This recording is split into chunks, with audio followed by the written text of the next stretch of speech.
It's subconscious training, and here's how you can do it. Okay, now you do it anyway. You know, when people talk about manifestation, okay, you're doing it anyway, whether you think so or not. You're manifesting, it's not a mystical thing, it's your subconscious. But you're manifesting whether you think so or not. You're manifesting whether you believe in it or not. It's not something to believe in, it's something that you are. The miracle is here. You are the miracle. The miracle is in here. Jesus Christ said, the kingdom is within. Gautama Buddha said it, Krishna said it. Okay, so many people have said this. It's in all the mystic writings, it's in religious writings, it's in all kinds of writings, ancient writings, and it's just who you are. So you don't have to, believe in something, okay? You just are. Now, how do you do this? Well, affirmations, meditation, vocalization, and visualization. Okay, you train your subconscious. Now, the thoughts you keep thinking the most become beliefs. Okay, today we're going to discuss something really special concerning affirmations. Okay, we're going to give you some tools to work with. Good morning, Jay. Good morning. Good morning, Luis. Good morning, guys. Good morning. Hey, good morning, brother. Aloha. Good morning, I don't know how to say your name. Mnimaa. Okay, it's an abbreviation for something. Good morning. All right, so I'm going to give you some powerful tools today, okay? Asking yourself why instead of just declaring an affirmation, okay? You know how people say, oh, you have to claim it, you have to own it, you have to, all of that. Just ask yourself why. Why am I so successful? Why am I so attractive? Ladies, okay? Why am I so attractive? Okay? Why am I so healthy? Okay? The power of asking yourself why. It shifts your focus towards possibility and truth rather than maybe this might work, maybe it might not. Okay, let me explain. So when you do an affirmation, let me grab my pen. Okay, I am so happy and grateful now that I am confident. You're stating something, you're affirming something, you're affirming confidence. But what if you question it? What if you begin to question it with logic? Okay, so you're writing, right? And you're writing something that may or not be true in the moment. Because subconscious training tells us that when we write something, we need to believe it, and then it becomes a belief, right? So a belief is a thought you keep thinking. It's also something you keep writing. It's also something you keep thinking about, right? So if you think it, you write it, you speak it, you live it. Okay, but what if you write something? Let's say, I am so happy and grateful now that I have a new car, thank you. But you don't physically have the new car yet. Then what, right?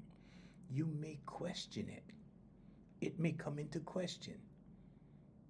You may start to rationalize it. Remember how I always say the left brain, your logic hemisphere of the brain, right? And then your right brain, or the creative side, is where intuition comes from. But the left side is where logic comes from. Now, when you get an intuitive thought, like maybe I should start a business, the left brain will give you reasons why this is not logical for you, okay? Because you might think on the right side like, oh, well, maybe I should start a business. The left side, right? It might be like, the left side might say something like, well, nobody in your family had a business. Well, you don't really know how to run a business. That's a grandiose thought, right? That kind of thing, you see? So it can rationalize your dreams out the door, basically. But what if you ask why? Why do I have such a successful business? Why do I have my own business? Okay, now the focus is shifted towards possibility. Okay, now it's shifted towards more truth than just suppose. You see? So it becomes more real. So add this to your toolkit, okay? Add this to your toolkit. So yeah, share the live, you guys. Good morning, Elda. Yeah, good morning, Chaplain. Good morning, Patty. Good morning, you guys. So that's a very useful tool because you might start to rationalize yourself out of a dream or a goal. Okay, so when you're talking manifestation, whether you're talking dream or goal, it's the same thing. Okay, manifestation just sounds a little fancy, just sounds a little mystical, just sounds a little witchy, right? But it's not. It's your subconscious. Okay, so you don't have to believe in the process of manifestation because when you do affirmations, meditation, vocalization, and visualization, all aimed at one thing, it has to happen. It has to happen. It's just not going to happen like you want it to happen the majority of the time. And I'm talking about the process. Okay, so like if you plan something, if you plan, okay, first step we do this, second step this, third step this, and maybe it's a 6-step plan. By the time you get to step 4, you could be taken out to left field and boom, you could be given your intention or your goal or your manifestation. Okay, so I don't even plan anymore.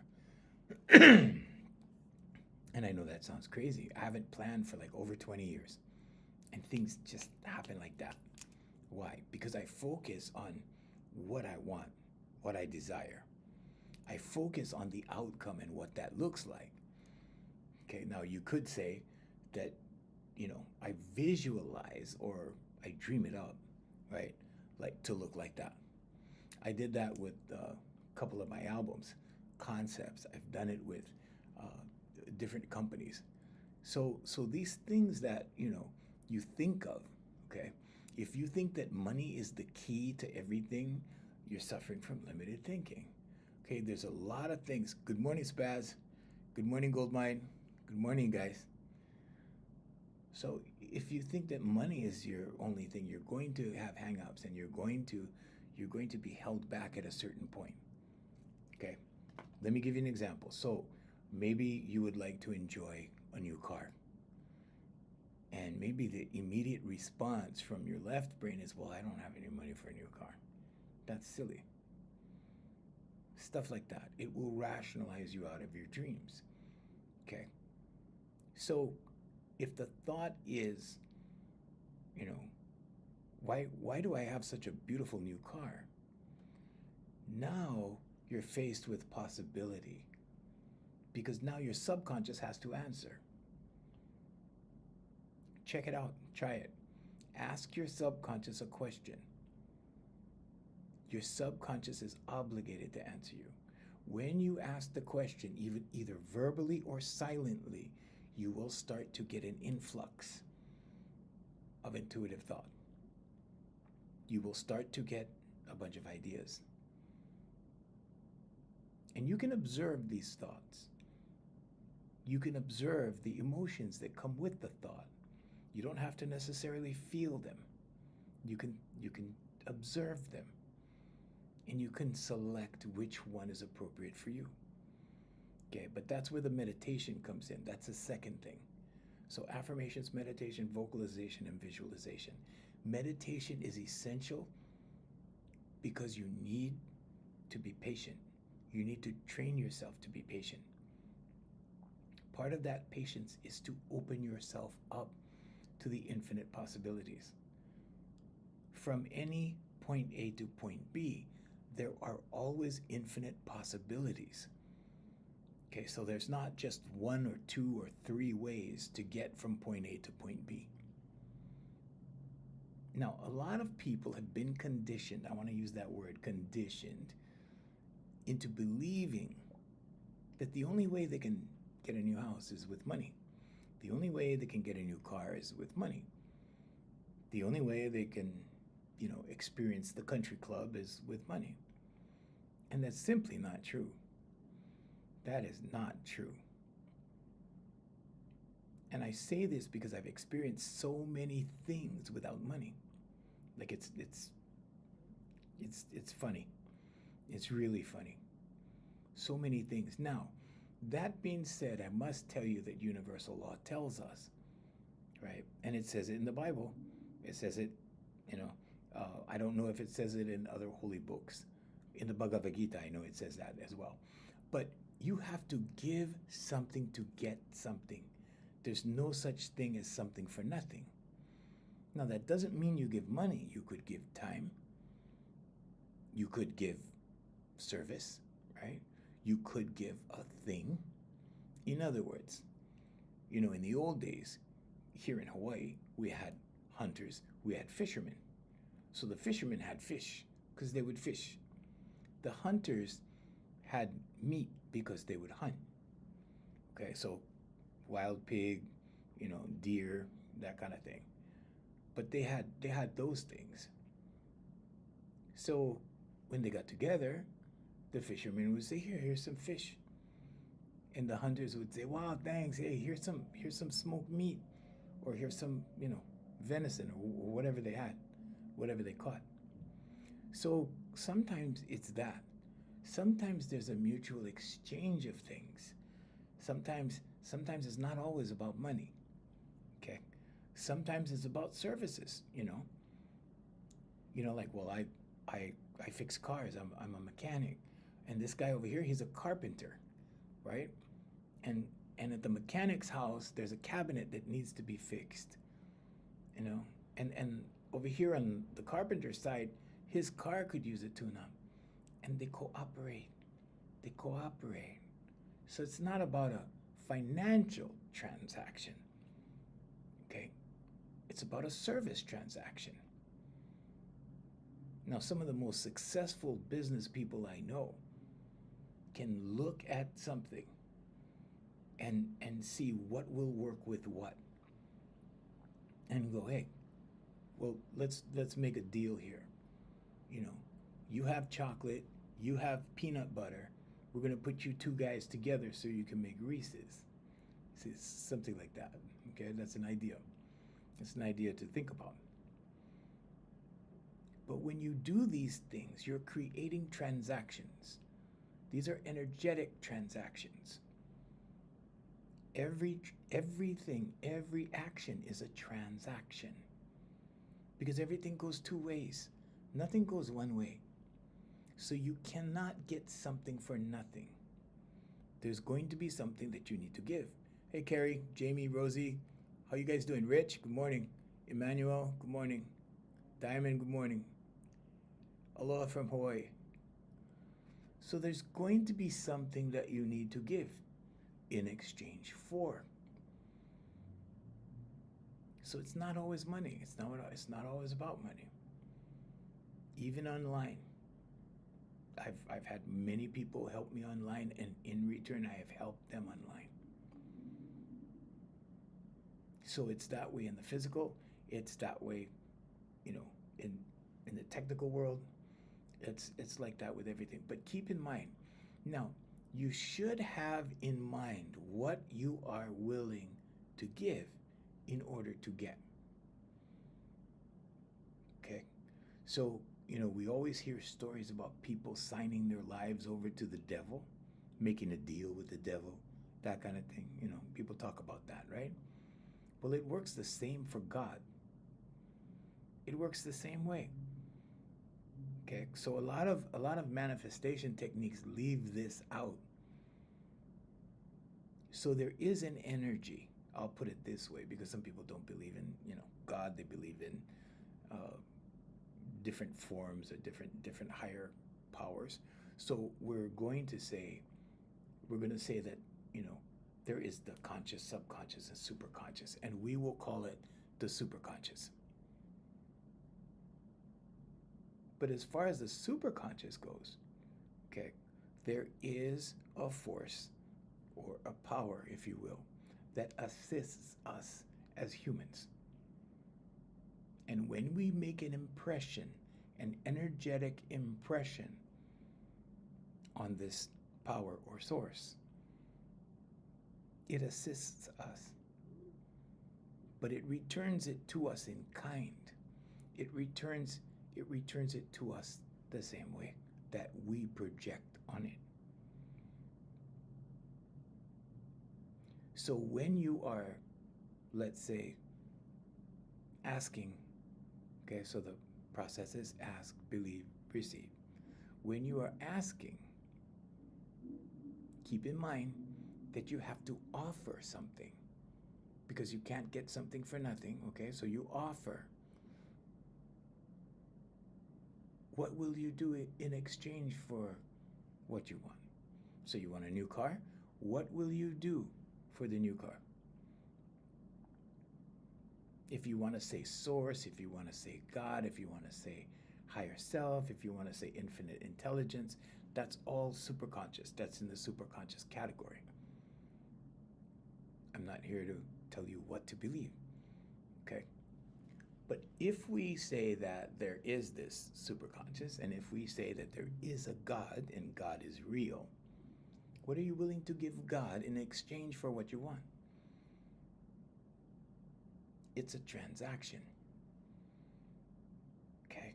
So don't forget that part for effective manifestation. Because there is only the conscious, subconscious, and superconscious. Now, some people have not heard of the superconscious in that way. They refer to it as God. They refer to it as Jesus Christ. They refer to it as different things. And what I'm talking about is the energy that's in here, because you're not your body and you're not your name. You're that energy that lives in here. You are that awareness. You are that intelligence that lives in here. And that energy is a part of a greater energy. Good morning. Hey, Afrocentric. Good morning. Thanks for joining us. Thank you. This energy in you, okay, is part of a greater energy. The word namaste means the divinity in me salutes the divinity in you. The kingdom is within. Okay, God lives in here. God doesn't live up there in the sky. God lives in you. So now, with that being said, that superconscious also lives in you. The conscious, subconscious, and superconscious are states of awareness that live in here, that exist in here.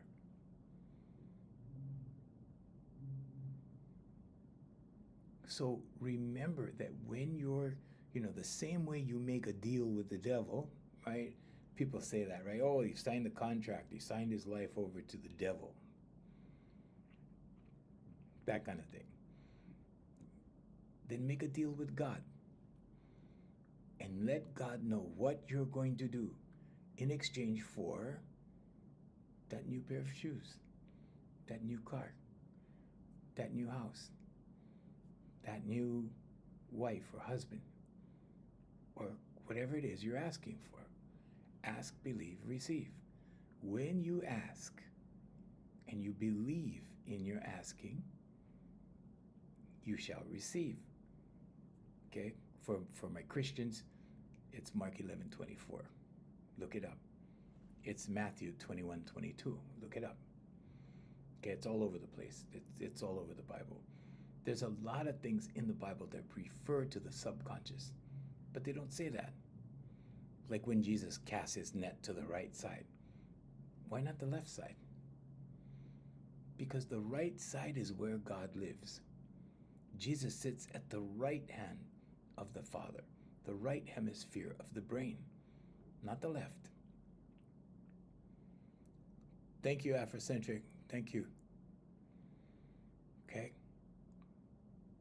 So these things that, if you're not a one-book learner, if you go out and do research and stuff, you're going to see these things, these esoteric things. So esoteric knowledge is just hidden knowledge. It's just not common. It's not the knowledge that they give to the masses. They give this blanket version of things to the masses. And then when you do your research and you go, oh, this is why Jesus lives at the right hand. This is why Jesus sits at the right hand of the Father. This is why you cast your net to the right side. The journey of Moses, right? He got lost in the desert and then he crossed over. The journey of Moses is crossing from the left brain and going to the right. Going from logic to creativity. Left brain to right brain. Why is it so important to move to the right? Because that's where you get intuitive thought from. Because when you start to trust that intuitive thought, it will be your guidance system. So when you're writing affirmations, it's important to ask why. Why am I so wealthy? Why am I so healthy? Okay. Why do I have such a beautiful new car? When you ask these things to your subconscious will start to respond. It will start to answer as if it was real.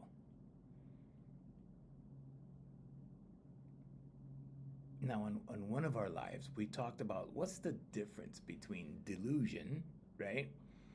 Like being crazy, and writing affirmations that haven't yet appeared. Because when you write an affirmation, what you're doing is you're bringing something out of imagination, out of thought, right? Thoughts become things. And you're bringing it into the physical world. Does it happen like magic? Like you write an affirmation, you go out in the driveway, there's a brand new car? No, it doesn't work like that. Of course not. You have to take the steps. But until you have the courage to take the steps, until you have the confidence to take the steps, you'll never know. So there's that old expression, if you never go, you'll never know. Okay? If you don't do it, you'll never experience it. Now, it's not suggesting anything reckless. It's not about being reckless. It's about trusting intuitive thought. If you're not ready for something, you will not get intuitive thought about it. In other words, you won't be told to do something if it's impossible for you. That's not how the mind works. But, however, whatever the mind of man can believe, it will bring into being. It will conceive. Thank you, Afrocentric. Thank you. Hey, Maddie, good morning.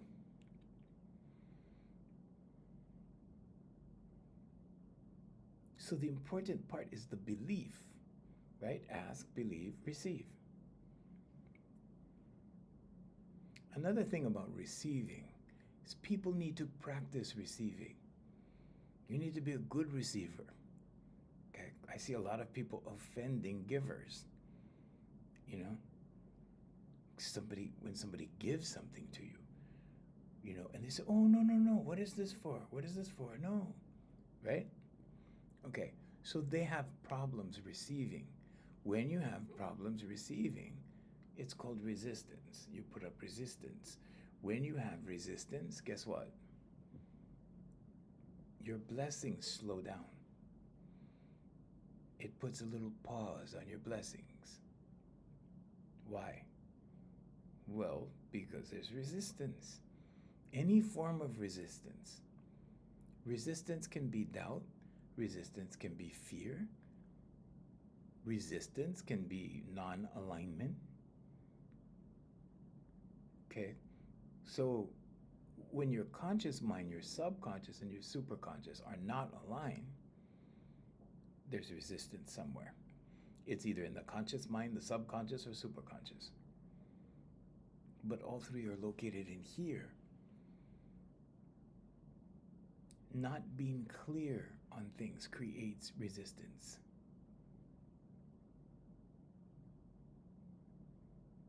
So you need to observe these things. You know, when something's not working and it hasn't been working for a while, when things haven't been working out, right? Like you're almost there and then something happens and it's like self-sabotage. Right? When that happens. Does that ever happen to you? It's happened to me before, sure, a lot. Mm-hmm. Like you have everything lined up, and then there's that one thing that goes wrong that sabotages the whole thing. It's subconscious. Let's say you've established a pattern, okay? So, you know, one of those instances, right? So you start on a plan, you go get everything set up, you have everything worked out. All of a sudden, something happens and it falls through. Then you have another plan and you go with the details, everything's going along, boom, falls down, falls through. Okay, now your subconscious is starting to memorize this pattern. Okay, self-sabotage is a subconscious pattern. It doesn't matter what the pattern is, your subconscious will memorize it. And this is why you hear people saying, well, I suffer from self-sabotage. And I have clients that we work on this because we have to work on this to get them over the hump, so to speak. Over that point where the collapse happens, over that point where the obstacle comes into play. Because the obstacle is here, the prison is here, the repetition of failure is here. Because the pattern is the same. When you see the pattern, you notice the pattern. And you go, wow, this is the second time this happened. And then it happens again. You go, wow, this is the third time this has happened. After the second time, just know there's an issue. There's something there to be corrected. And you can correct it, okay? Affirmations, okay? Meditation, visualization, and vocalization. When you write the affirmation, write it against what's going wrong. Because if you know what you don't want, you know what you do want. Don't focus on what you don't want. Whatever you focus on intensifies. Whatever you place concentration on will grow. It will get bigger. If it's a negative thing, it will get worse. If it's a good thing, it will get better. Be patient.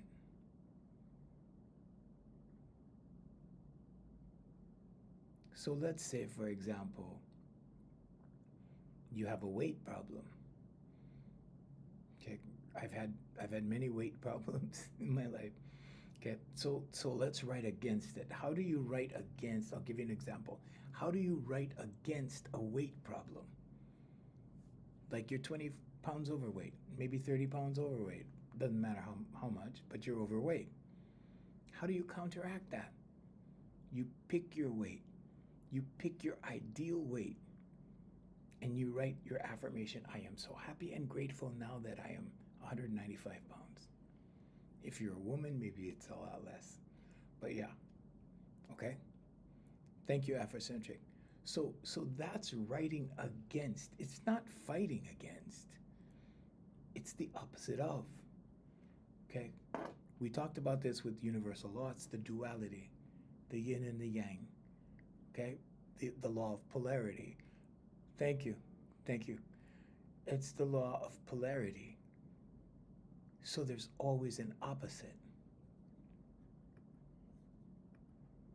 The law of polarity tells us that if there's this side, there's this side. If there's the glass half full, there's the glass half empty. It's still half a glass. But how are you going to look at it? You're going to look at it half empty? Or are you going to turn it around and look at it half full? It's your perception.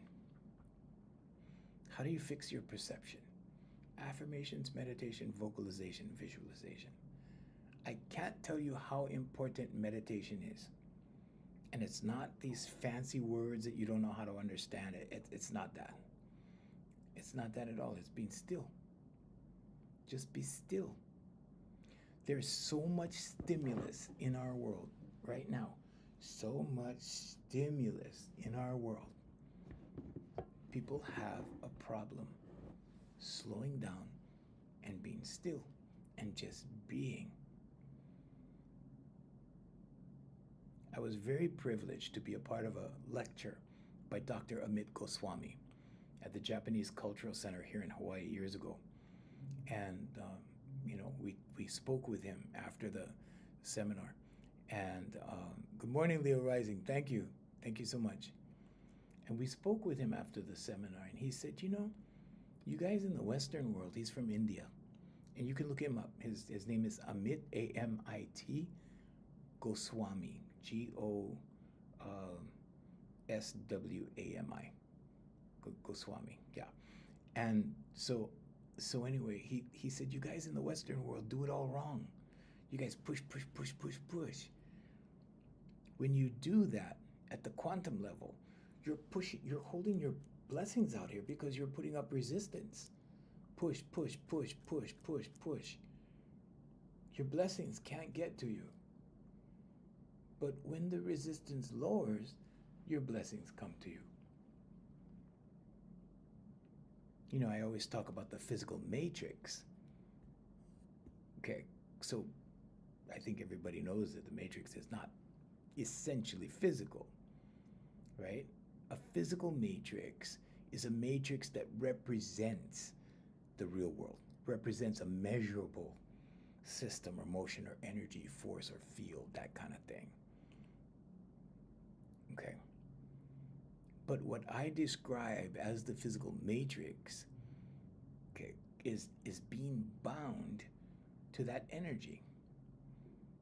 When you have to follow a calendar, when you have to follow a clock, when you have to follow a schedule, they're all energetic transactions. And in quantum physics, they are all choices. There's a choice that you make, and when you make the choice, guess what? You join. Okay? When you make that choice, you engage, and when you engage, you join. So you can be stuck to the calendar. You can be stuck to the clock. You can be a slave to the calendar. You can be a slave to the clock. You can be a slave to the car. Energetically. What's the opposite of that? Detachment. We talked about that a few days ago. Detachment, when you detach. Because if you're attached to something, whatever it is, you have joined with it. You have become a part of it energetically. It doesn't matter what it is. Everything is energy. So the energy in here, right, that engages and joins with whatever is out here will become part of that. And this is why I say when you get the thought, you can observe it and let it pass. Because the emotion will follow the thought. First, the thought is initiated, then the emotion follows the thought. When the emotion follows the thought, it's also important to allow it to pass if you don't want to engage with it, if you don't want to become one with it. Example? Okay, fear. You think a fearful thought, and then you get that feeling that comes over you, right? Because you thought that thought. No, you could observe the thought and allow it to pass, and just go no. And then the fear part of it, the feeling part of it, right? The feeling part of the thought will come, and it will pass right through you, and you'll feel it. It'll be like, ooh, it'll be like electricity a little bit, like static electricity, like that kind of feeling, like whoa, like that. It'll just go right through you like a wave. But if you join, if you engage, you become part of it. If you engage, now you think the fear thought, the fearful thought, right? Now you join with the thought. You contemplate it. You focus on it. You entertain that thought. Entertaining, hosting, right? Like a party. When you entertain people, you're hosting the party. Entertain. Now you're entertaining the thought. Now you're giving it energy. Now the thought has energy. Guess what? The thought is growing. Why? Because you're focusing on it. Now it experiences intensity. Then what happens? Then the feeling comes. And now fear comes over you. Why? Because you focused on that fearful thought. And you thought about it. And guess what happens when you think fearful thoughts? There are all kinds of offshoots from that thought concerning the same topic. And it's usually in the form of negative what ifs. What if this happens? What if this happens? What if that happens? What if that happens? And it's often that one thought. What if this happens? What if that happens? What if this happens? What if that happens? What if? Because there's a plethora of possibilities. There's not just one. That's why you get the what ifs. Because there's unlimited possibilities to every single decision. When you make a decision, when you try to go from point A to point B, there is always unlimited possibilities. Quantum physics tells us that. There's not just one way to get to town, right? You could design a whole bunch of ways to get to town.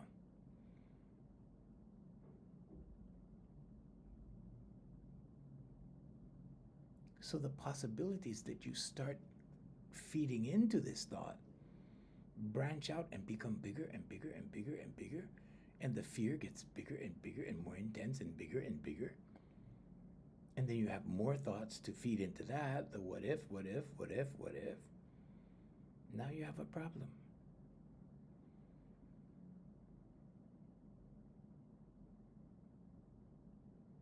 So you can observe the thought without attaching to the thought.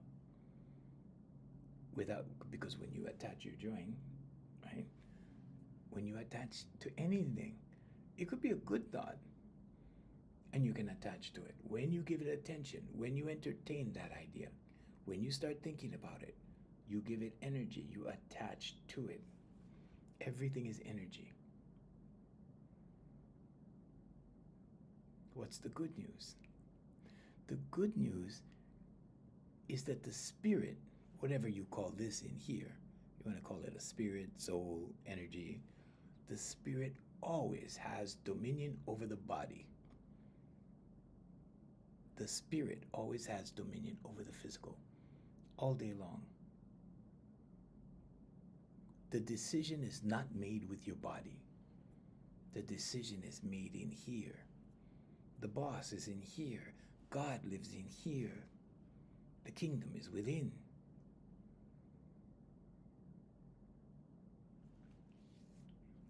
So what's the decision? That's up to you.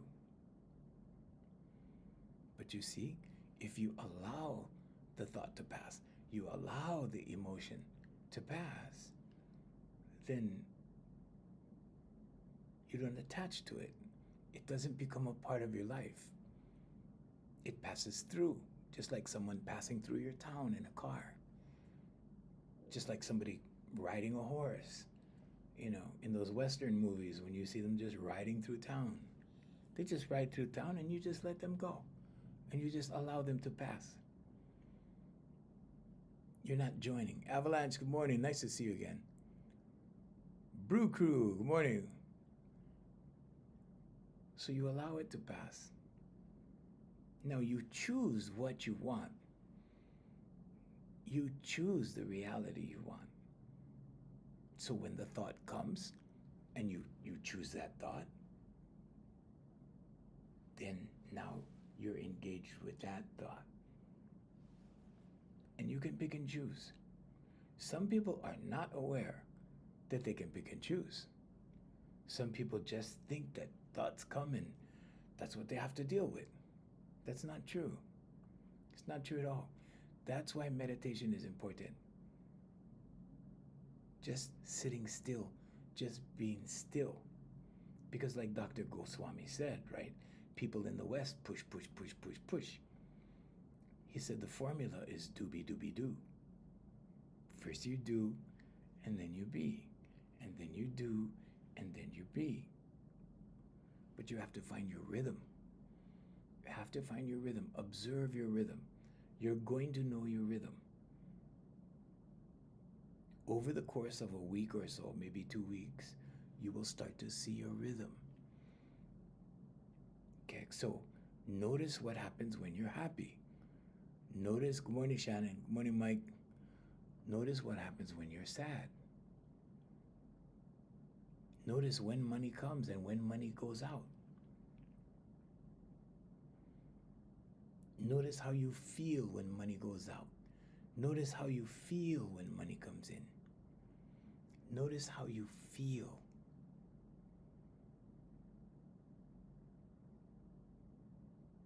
The Indian philosopher Shanakwa said, your feelings are your God.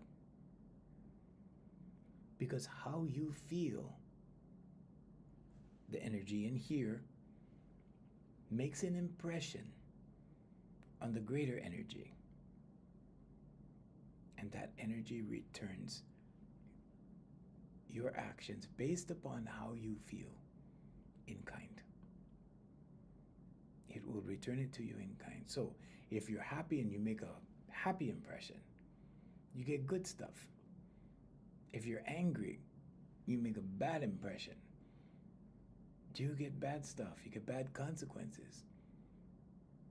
A lot of people don't realize that most of this is coming from their subconscious. 90% of it comes from your subconscious, because 90% of your subconscious is automatic. Your body has learned to memorize this. Your body has learned. You don't have to learn how to drive the car every day, right? You don't have to learn how to pick up the fork and eat every day. Okay? It's already done.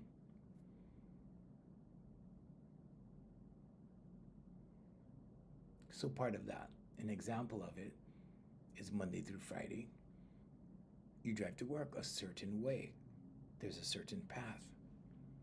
On Saturday, you want to go to the store, you want to buy some bread and milk, whatever you need, and you catch yourself halfway to work, and you go, oh, I'm driving to work, and you correct the path. Just know that it's easy to correct things in the subconscious, very easy, because human beings are very sensitive. Homo sapiens are extremely sensitive. You may not think so,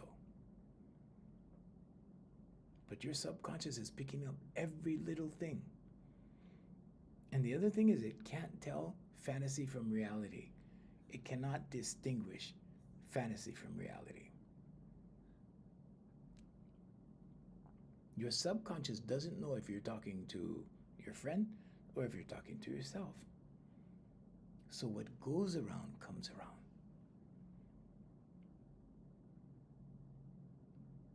I was explaining this to one of my clients yesterday, and she was not aware that whatever she said was being pronounced into her via her subconscious.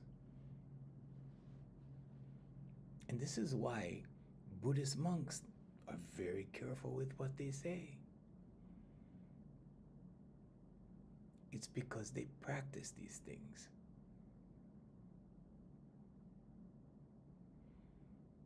So your subconscious is like a question answering machine. When you ask it a question, it's obligated to give you the answer. Try it. Ask yourself a question, and then be patient. Be still. Be patient. And the answers will start to come. Ask, believe, receive. That's how it works. So when you ask a why question, why am I so wealthy? Why do I have a brand new pair of, I don't know, pants? Why do I have a brand new surfboard? Why do I have brand new skis? Why do I have a brand new snowmobile? When you ask why, your subconscious is obligated to answer. When your subconscious begins to answer, it triggers positive belief formation. That's what it's called. In other words, positive beliefs start forming. And what does that do? Well, when you believe something, your subconscious offers you evidence of it. Your reticular activating system in your brainstem, it starts to filter out things you're not focused on or things you don't believe in. You're going to get more of what you believe simply because you believe it. If you believe you're a failure, you will experience more failure. If you believe you're a success, you will experience more successes. Now, that doesn't mean that failures don't happen. Failures are necessary for success. Without failure, there is no success. So it's important. And there is balance. And there are unforeseen circumstances all the time. All the time. And you're going to be put in positions where if you're not patient, your perception will be altered. Because it will look one way until you're patient and you relax, and this thing will slowly turn into something that benefits you. And it's just the result of patience and belief. Because when you believe something, or you have that firm belief about something, and let's say something presents itself to you contrarily or on the contrary to your belief, against your belief, or unlike you believe, if you're patient, it will slowly begin to change. Slowly into what you believe, into what will accommodate you, into what will unfold for you in your life path on your journey. But if you rush into a decision, if you rush into something, when you're rushing, you're not being grateful. When you rush into something, that's when you encounter the problem, because rushing is coming from ego. And the ego thinks it's right. The ego always thinks it's right. So when you're rushing to judgment, when you're rushing to a conclusion, when you're rushing to an answer, it's not the way to proceed to the answer. You need to be patient. And then the positive belief formation begins to occur. Why? Because you ask why. Question everything. So you put your affirmations in the form of why. Why do I have an extra $100 this month? And your subconscious will begin to answer. It also rewires your neural pathways.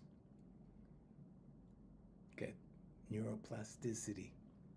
Look it up, it's a thing. Thank you, Afrocentric. Thank you. Jorge, good morning. Over time, when you repeat why questions to yourself, ask yourself why. Why do I have, I don't know, a brand new car? Why do I have whatever it is? You have to establish the belief before it turns into the material. Because if you don't believe it, you will not take the steps towards it. If you don't believe you're worthy enough, you won't take the steps towards it. If you don't believe you're worthy enough, you won't take the steps towards the car dealer to test drive the dream car. It won't happen. That's the resistance that we're talking about. But the resistance is here. The prison is here. The prison is always here.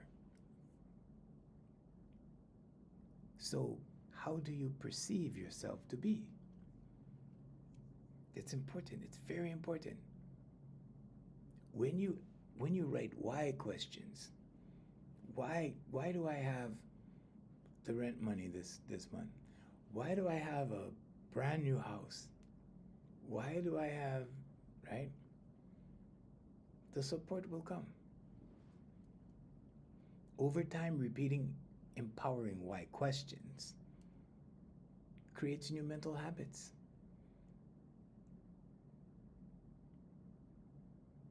All of these things happen in the subconscious. There's only the conscious, subconscious, and superconscious. Okay, this is neuroplasticity. You form new neural pathways in the brain. A sort of rewiring, so to speak. Kind of, sort of. But these are neural pathways. These are thought patterns. These are new things that you think, new ways of thinking, as opposed to the old ways of thinking, as opposed to the I can't do that thinking, I'm not good enough thinking, I don't deserve that thinking, I don't think it'll happen for me. It happened for him, but I don't think it'll happen for me. That kind of thinking. Repetitive positive questioning helps solidify an identity aligned with success, health, wealth, whatever you're focusing on, whatever it is. It's up to you, but you have to make that decision. And then start writing why questions. It works. It really, really works. It also stimulates and activates the RAS, your reticular activating system. Because remember now, your reticular activating system in your brainstem, okay, confirms the things you believe in. It shows it to you. It filters out everything else. So that phenomenon, right? I always mention it. I'll mention it again. It's like when you're interested in that red sports car, maybe it's a red BMW, right? And you've looked it up online. You've priced a couple of dealerships. You're kind of doing your research, but you're interested in that red BMW. And pretty soon, guess what? You see red BMWs all over the place, right? And you go, wow, never knew there was that many red BMWs. They were always there. They were always there. It's just that your reticular activating system is going, look, see, there's another one here. There's another one here. There's another one here. Oh, look over there, one more. That's how it works. They were always there, but now your attention is drawn to it. And this is ideal for manifestation. Why? So then you see your targets, so that you begin to maintain your focus. If you're always being shown these things, you're going to continue to focus on it. It's helping you get from point A to point B. It's helping you cross over into the physical. From the spiritual, what is the spiritual? It's the thought first. From here, in here. It's also universal law. The law of correspondence says whatever's in here is going to show up out here. Now, it could be your bad habits. It could be your messy desk at work. Okay, that's a reflection of how you are in here. But it's also manifestation. If you think that thought, you believe the thought, you're going to take actions that are going to lead you to that eventuality. It's not magic. You're the magic. You are the magic. being a Homo sapien, being a human being, if you will, is the magic. That's the magic part of this whole process. It's you. So what happens in addition to your reticular activating system doing all these things for you? When you write why questions, why do I have $1,300 extra this month? It changes your emotional state. It's very easy to doubt, I am so grateful, happy and grateful now that I have $2,000 this month. It's easy to question that affirmation logically. But when you write why, it takes on a whole different meaning. Why do I have $2,000 extra this month? You will start getting answers. Why questions are emotionally uplifting. Try it.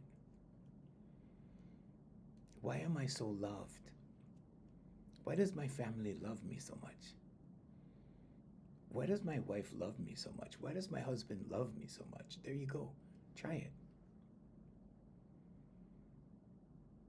Why is everything always working out for me? Write it down as your affirmation. Do it every morning. Speak it out loud every evening before you go to bed, when your brain is in theta state, when you're relaxed, before you start your day, before you have coffee, before you do anything. But do that. It will change your emotional state. It will lift you up. Why am I so confident and capable? Write it down. Why am I so confident and capable? Question mark. Your subconscious is obligated to answer it. But here's the other end of it.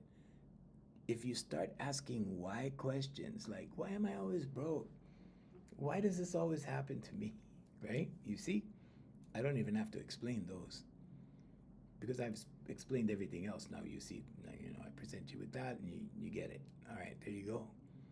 Keep it positive. So here's the thing, right?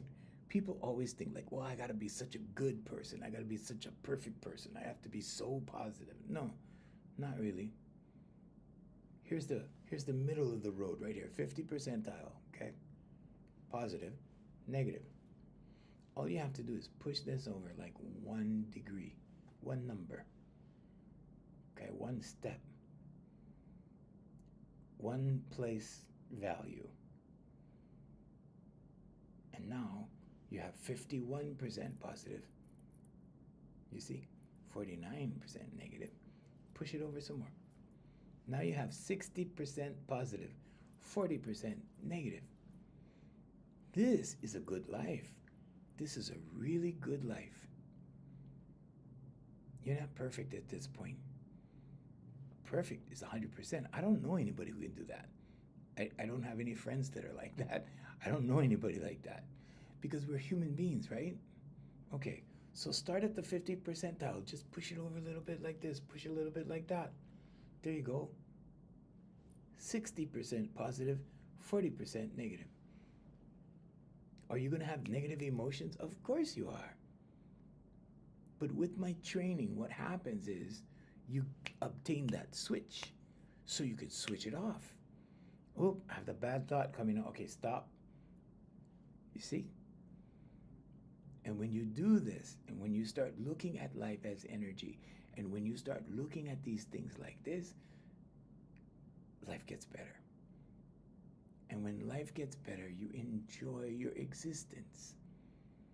And when you enjoy your existence, life is worth living. So be happy, be grateful, love one another. It's 8 o'clock and it's time. Oh, love you too. Your family prosecutes you for believing this? Oh, that's too bad. They're missing out on a lot of stuff. Yeah. Eamon? Eamon. Nice to meet you. Thank you. Take care. Join us again tomorrow, same time. Same time. Hearts to you too. Join us tomorrow, same time. We'll be here. It's 8 o'clock right now in Hawaii, and I have to go. we're gonna cut our international feed loose. We're on 7 different platforms every morning. We'd like to say lots of love and aloha from Hawaii to you, and